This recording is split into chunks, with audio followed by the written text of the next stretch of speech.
my order 3 weeks ago was not to negotiate further. It was to do it. It was to put the officers in the schools. A Milwaukee County judge did not hold back today, outraged over Milwaukee Public Schools missing yet another deadline. Yeah, so this deadline to have resource officers back in schools, but after 13 months, it still has not happened because MPS and the city can't seem to agree on who is going to pay for this. And 12 News' Kendall Keys leads us off with a big story tonight at 10. Kendall, the judge ordered the two sides to basically split the cost.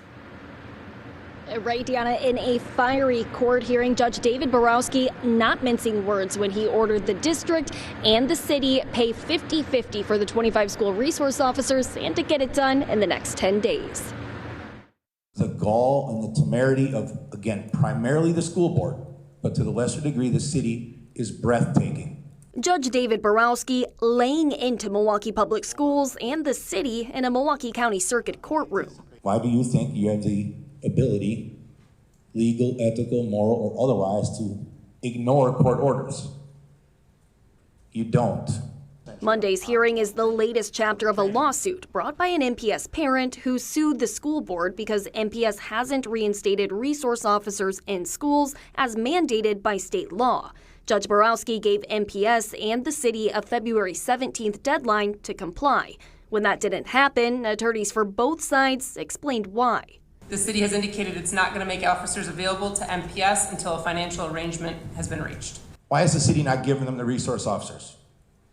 And why did they not do it 13 months ago? The city is awaiting an agreement as to the apportionment of those costs. None of that is good cause for why my order was not complied with. Monday is just the most recent deadline the districts missed. Act 12, signed into law in the summer of 2023, required the district to have 25 school resource officers in place by January 1st of 2024.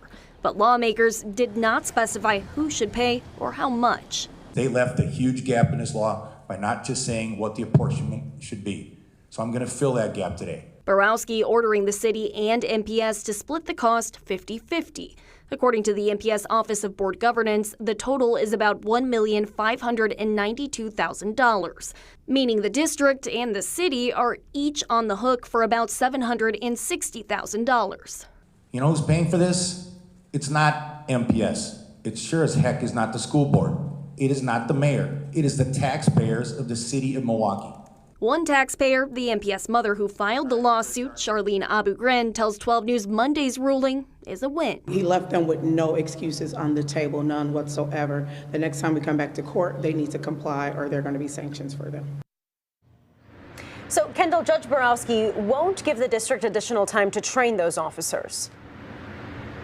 Right, Deanna. He says they must have those school resource officers in the schools in the next 10 days or risk being held in contempt of court. He says if officers need additional training, they should do so while already working in the schools. There's another court hearing set for 10 days from now where Judge Borowski ordered either the vice president or the president of the school board and someone from the city be present and ready to testify if this new deadline is not met.